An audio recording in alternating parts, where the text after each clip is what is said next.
Sometimes it seems like the world offers little more than noise and urgent stories. This is 10 Better Minutes, a podcast that shares recent real-life moments where people and nature quietly find ways to carry on without ignoring the hard parts. I am Ian Rhodes, your host, and I appreciate you taking a few minutes to listen today.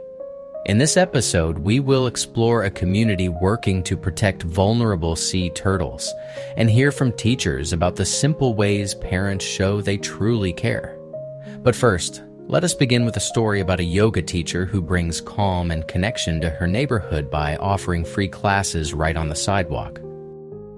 In Cincinnati, Ohio, Blue Inuarg owns Inuarg, a yoga studio, and she also works as a birth doula.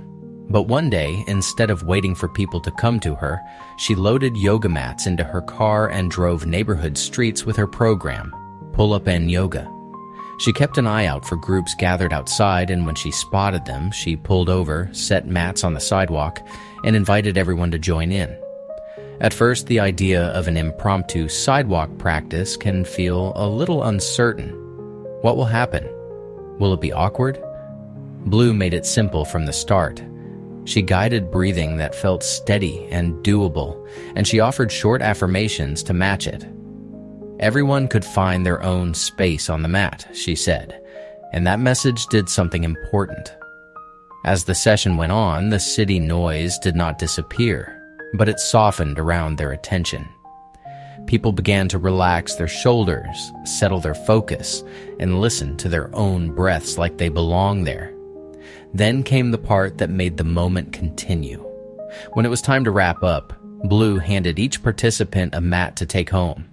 It was a quiet, tangible gift, a reminder that calm is not only something you borrow from a studio. It can be carried with you, practiced again, and shared whenever you feel ready. And really, that is the trust at the heart of it, that people can choose rest, even in unexpected places. In San Vicente, Palawan, the night sounds change when you're watching for something as small as a turtle nest on the sand. And the question becomes simple. What can protect that sand, day after day, even when threats keep showing up? San Vicente is a key nesting ground for vulnerable olive ridley sea turtles, and the work starts long before sunrise.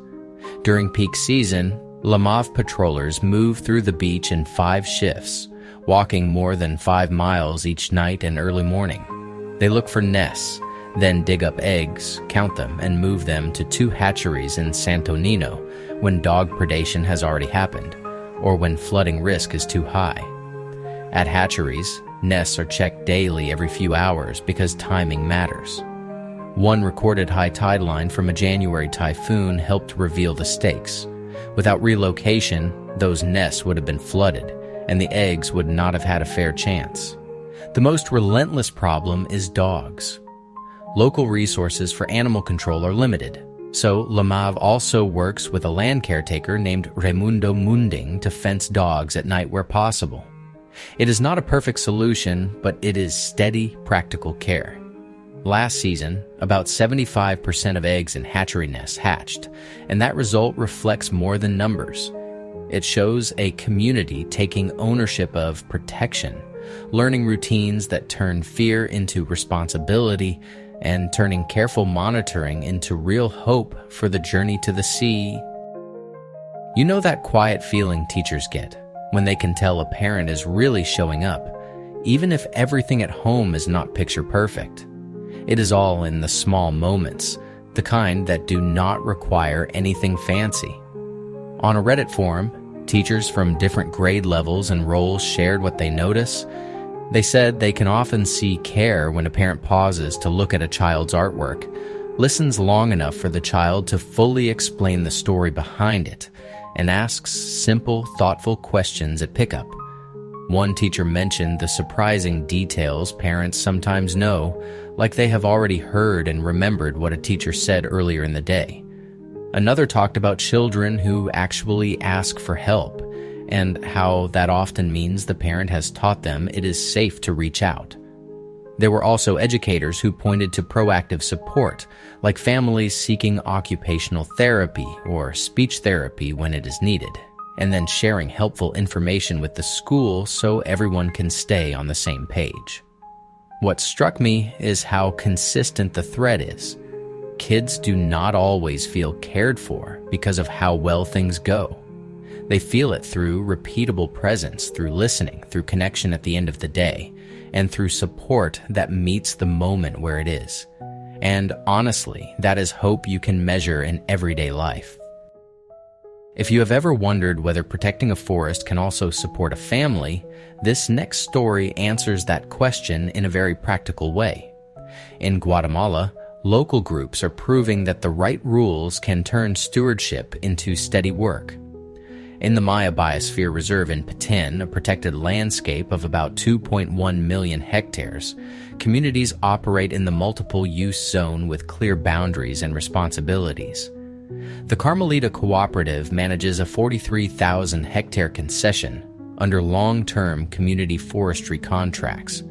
Instead of harvesting in a hurry, they take 2 marked trees per every 1,000 hectares each year on a rotational basis that keeps the forest's rhythm intact. Trees are mapped and numbered, stumps are audited, and their approach follows Forest Stewardship Council standards with careful oversight that builds trust. Not every community started with smooth momentum. In the La Pasadita concession, a contract was suspended in 2009 after illegal logging was found, but the community did not stop there. They moved forward with restoration work, including a large community nursery that has nurtured more than 120,000 seedlings from 23 tree species, supported through the Prosperous and Resilient Landscape Program, and replanting efforts with partners like the Rainforest Alliance. Across the region, near zero deforestation has been reported in community concessions, while net forest coverage has increased. One measure showed a net gain of 105 hectares, and in Uaxactun, another increase of 113 hectares. And as the forest regenerates, so do local jobs, including more reliable income and growing local processing for value-added products. It is a hopeful reminder that environmental progress can look like a timetable, a nursery schedule, and a forest protected by people who have something to gain from it lasting.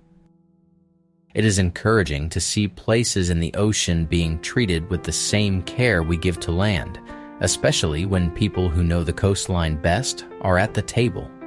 New Zealand will add 5 new marine preserves near Otago next month, covering about 308 square miles at the southeastern tip of the South Island. They will be exclusive no-take areas, which means fishing and other extractive activity will be kept out. Local Maori partners, working alongside newly trained Kaitahu Rangers, will lead management and monitoring. The network will be renamed Te Aoroa o Te Rakihuia, a reminder that protection can be both practical and deeply rooted. One of the aims is to safeguard key habitats, including kelp forests, from harm linked to extractive industry, giving threatened wildlife space to recover and persist. Species that these protections are expected to support include the hoiho yellow-eyed penguin, the pakake New Zealand sea lion, and the tutu myrecuri Hector's dolphin. And while a 6th reserve was blocked after a legal challenge by the Otago Rock Lobster Industry Association, resolution is expected soon. What I find hopeful here is how the work is shared. A new law takes effect, but it also brings in local knowledge and ongoing stewardship. It feels like the ocean gets a quiet chance to breathe, and so do the communities who care for it. As always, I have a gentle tip for you to help with your mental reset and make a little more room for joy in your day. Here is today's idea. Questions can do more than pull information. They can invite people, including you, to share something good. Next time you are talking with a friend, a partner, a coworker, or even your family, try swapping a default question for one that opens a door. Instead of asking, "What is wrong today?" try, "What is one good thing that happened since we last talked?" If that feels too broad, make it simpler. What is something you enjoyed this week? Or, what is a small win you are proud of? When you ask these questions, do not rush to fix, solve, or analyze. Just listen like the good is worth noticing. And if you are the one answering, let yourself take your time. You might remember a kind gesture, a moment of laughter, a productive step, or even quiet peace. Try it once today. One question, one honest answer. You will be surprised how quickly the conversation shifts from what is missing to what is present. And that brings us to the end of this episode of 10 Better Minutes, and I just want to say thanks for hanging in there with me. If today felt heavy or noisy, I hope these stories left you with something quieter but steadier. Not a denial of what is hard, just a reminder that people still show up for each other in small, decent ways, and that kindness and good news are not rare. They're just easy to miss. I will be back with more soon. And until then, this is Ian Rhodes with 10 Better Minutes. Take care, and I will talk to you tomorrow.